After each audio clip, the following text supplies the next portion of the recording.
BRS నేతలపైన మంత్రి కొండ Surekha fire అయ్యారు. ప్రతిపక్ష నేతకు కేటాయించిన ఛాంబర్ విషయంలో ఆ పార్టీ నాయకులు అనవసర రాద్ధాంతం చేస్తున్నారని మంత్రి మండిపడ్డారు.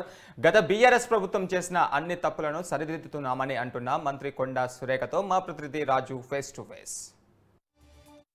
అసెంబ్లీ వాయిదా పడడం జరిగింది. మనతో పాటు మంత్రి కొండ సురేఖ గారు ఉన్నారు. ఆమెను అడిగి మరిన్ని వివరాలు తెలుసుకుందాం. మేడం చెప్పండి మేడం, ఎమ్మెల్సీ కవిత గారు, బీఆర్ఎస్ ఎమ్మెల్సీ కవిత గారు కొన్ని ఘాటు వ్యాఖ్యలు చేయడం జరిగింది. ముఖ్యంగా టీఎస్పీఎస్సీ చైర్మన్ పైన చేయడం జరిగింది. అంటే ఆయనపై ఏవైతే అవినీతి ఆరోపణలు ఉన్నాయో ఆయనను చైర్మన్గా ఎలా నియమించారని చెప్పి ఆవిడ వ్యాఖ్యానించడం జరిగింది. దీన్ని ఎట్లా చూస్తారు మేడం మీరు? అయితే ఆమెకైతే మాట్లాడే హక్కు లేదు టీఎస్పీఎస్ చైర్మన్ గురించి. ఎందుకంటే వాళ్ళ ప్రభుత్వంలో ఆయన డీజీపీగా ఉన్నాడు. మరి అప్పుడు లేని అవినీతి ఇప్పుడు ఎక్కడి నుంచి వచ్చింది? ఆయన రిక్రూట్ అయ్యి వారం రోజులు కూడా కాలేదు. మీరు పెట్టిన టీఎస్పీఎస్ చైర్మన్లలోనే అవినీతి జరిగింది.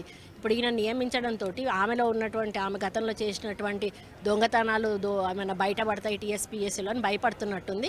ఒకవేళ ఆయన మీద ఆరోపణలు ఏమైనా ఉంటే మీరు కోర్టుకు వెళ్ళి కోర్టు నుంచి అడగాలి, కానీ మా ప్రభుత్వాన్ని డైరెక్ట్ చేసి మీరు ఆయనను తొలగించాలి అని చెప్పే డిమాండ్ చేసే హక్కు మీకు లేదు. ఓకే మేడం చెప్పండి, ప్రధానంగా అసెంబ్లీలో ముఖ్యంగా లీడర్ ఆఫ్ ద ఆపోజిషన్ లీడర్కి వచ్చేసి గది మార్చారు, సాంప్రదాయంగా వస్తున్నటువంటి పెద్ద గది కాకుండా చిన్న గది మార్చారు అని చెప్పేసి దీనిపై కూడా బీఆర్ఎస్ ఎమ్మెల్యేలు చెప్తా ఉన్నారు. దీన్ని ఎట్లా చూస్తారు? కూర్చోడానికి కూడా ప్లేస్ లేదండి. అప్పుడు వాళ్ళ ప్రభుత్వం ఉన్నప్పుడు మమ్మల్ని మొత్తానికి గెంటేస్తే రోడ్డు మీద ఉన్నాం మేము. ఆ చిన్న స్థలం అన్న ఇచ్చినాం, సంతోషించామని చెప్పండి. మేడం ఇంకొకటి వాళ్ళు వ్యాఖ్యానిస్తున్నారు, టీఎస్ అనే పదం తీసి తెలంగాణ టీజీ అని ఎందుకు పెడతా ఉన్నారు అని చెప్పేసి కూడా దానిపై కూడా విమర్శలు చేస్తూ ఉన్నారు. ఏ స్టేట్ను చూసినా ఏది స్టేట్కు కూడా మహారాష్ట్ర స్టేట్ లేకపోతే మధ్యప్రదేశ్ స్టేట్ అని ఎక్కడ కూడా లేవండి. ఛత్తీగఢ్ స్టేట్ అనేది ఉండకూడదు. స్టేట్ అనేది స్టేట్ పేరులో మాత్రమే తీసుకోవాలి. స్టేట్ అనేది తర్వాత మాట్లాడుకోవాలి. పేరే స్టేట్గా ఉండకూడదు. అందుకని టీజీ అనేది స్టేట్ పేరుగా పెట్టి తర్వాత స్టేట్ పెట్టుకోవాలి.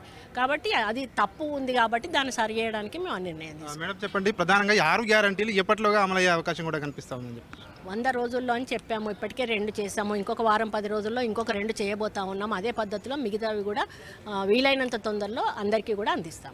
ముఖ్యంగా మేడం చెప్పండి మేడం, 30 మంది బీఆర్ఎస్ ఎమ్మెల్యే టచ్లో ఉన్నారని చెప్పేసి కూడా చాలా మంది మంత్రులు కూడా చెప్తా ఉన్నారు. సో ఎప్పుడు రాబోతా ఉన్నారు వాళ్ళు? మాకు అవసరమేం లేదండి. మాకు సరిపోని మెజారిటీ ఉన్నది. మా ప్రభుత్వం చాలా పగడ్బందీగా ఉన్నది. మా ప్రభుత్వం ఎక్కడా కూడా పడిపోయేటువంటి ప్రసక్తి లేదు. పదే వాళ్ళు వ్యాఖ్యలు చేస్తూ ఉన్నారు. అదన్నీ కూడా వాళ్ళు పగటికాలలుగా అంటూ ఉన్నారు తప్పితే అటువంటిది జరిగే అవకాశం ఎట్టి పరిస్థితుల్లో లేదు. మేడం ఫైనల్గా చెప్పండి, కొండా మురళి గారిని ఏ పొజిషన్లో చూడబోతున్నారు రాష్ట్ర ప్రజలు? తప్పకుండా మళ్ళీ గతంలో ఉన్న స్థాయికి ఆయన వస్తారు మళ్ళీ.